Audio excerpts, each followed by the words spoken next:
কক্সবাজার পৌরসভায় মানুষের ব্যবহৃত বর্জ্য যত্রতত্র স্থানে ফেলার কারণে মারাত্মকভাবে দূষিত হচ্ছে পরিবেশ দূষণ ও চলাচলের রাস্তা পরিষ্কার রাখতে কক্সবাজার পৌরসভার তত্ত্বাবধানে ও ব্র্যাকের সহায়তায় মডেল বর্জ্য অপসারণের জন্য যুক্ত হয়েছে আধুনিক ডাস্টবিন ও ভ্যান। শনিবার বিকেলে কক্সবাজার পৌরসভার তত্ত্বাবধানে ও ব্র্যাকের অর্থায়নে কক্সবাজার পৌরসভার ৪ নং ওয়ার্ডে 10টি আধুনিক ডাস্টবিন ও 5টি ভ্যান গাড়ি প্রদান করা হয়। এই প্রকল্পের মাধ্যমে কক্সবাজার বর্জ্য অপসারণের পাশাপাশি জলাবদ্ধতাও নিরসন হবে বলে জানিয়েছেন কক্সবাজার পৌরসভার প্রশাসক রুবাইয়া আফরোজ। কক্সবাজারের সবচেয়ে বেশি সমস্যা হচ্ছে প্লাস্টিক বর্জ্য, আর এছাড়া অন্যান্য বর্জ্য তো আছে। আপনারা দেখবেন যে পানি যখন জলাবদ্ধতা হয় তখন দেখা যায় মানে বর্জ্য যে কিভাবে ছড়িয়ে ছিটিয়ে আছে। মানে আপনি যখন ঘর থেকে বেরোবেন শুধু যদি পানিটা উঠতো তাহলে পানিটা পা দিতে খারাপ লাগতো না, কিন্তু যখন এই বর্জ্য সবগুলো আপনার ঘরের সামনে পানি সহ আসে তখন সেটা সবচেয়ে বেশি অপুষ্টিকর। আর বর্জ্যের জন্যই তো জলাবদ্ধতা।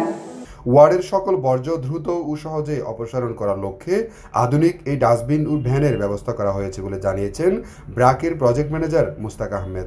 তো আসলে ব্র্যাক বা পৌরসভা এককভাবে আগ্রহী থাকলে হবে না, এই জায়গাতে এলাকার লোকজন, এলাকার গণ্যমান্য ব্যক্তি, এলাকার কাউন্সিলর, ওনাদের যদি আগ্রহ না থাকে তাহলে আসলে একটা প্রকল্প বা একটা পরিকল্পনা বাস্তবায়ন খুব কঠিন কাজ।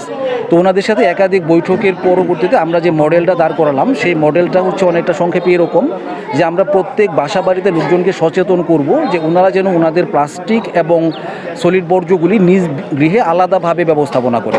100 টাকা মোবাইলে অতিরিক্ত খরচ না করে 100 টাকা পরিচ্ছন্ন কর্মীকে দিলে নিজ এলাকা ও নিজ ওয়ার্ড পরিষ্কার রাখা সম্ভব বলে জানান স্থানীয় কাউন্সিলর এহসানুল্লাহ।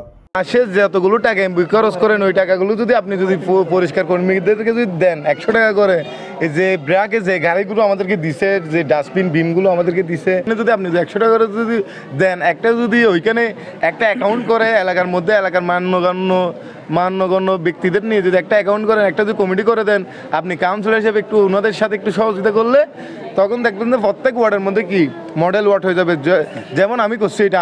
অন্যদিকে বর্জ্য ব্যবস্থাপনা কমিটির নেতারা বলছেন স্থানীয় কাউন্সিলর ও ব্র্যাকের একান্ত সহযোগিতায় এই প্রকল্প বাস্তবায়ন করা সম্ভব হয়েছে। তাদের আমি ধন্যবাদ জানাই। পাশাপাশি যে আমাদের এই বিভিন্ন সার্বিক সহযোগিতা এবং অক্লান্ত পরিশ্রম করে যে ডাস্টবিনগুলো গাড়িগুলো আনছে, এই কাউন্সিলর সাহেব এহসানুল্লাহ তার অক্লান্ত পরিশ্রম করে এক পাড়াবাসীর পক্ষ থেকে আমি ব্র্যাককে শুভেচ্ছা জানাই এবং অ্যাডভোকেট কামরুল মিজানকে আমি শুভেচ্ছা জানাই অন্তর থেকে। এই বলে আমার সংক্ষিপ্ত বক্তব্য শেষ করলাম।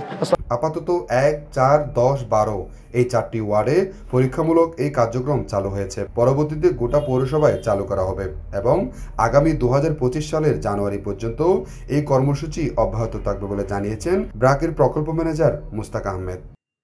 মুজাম্মেল হক, TTN, কক্সবাজার।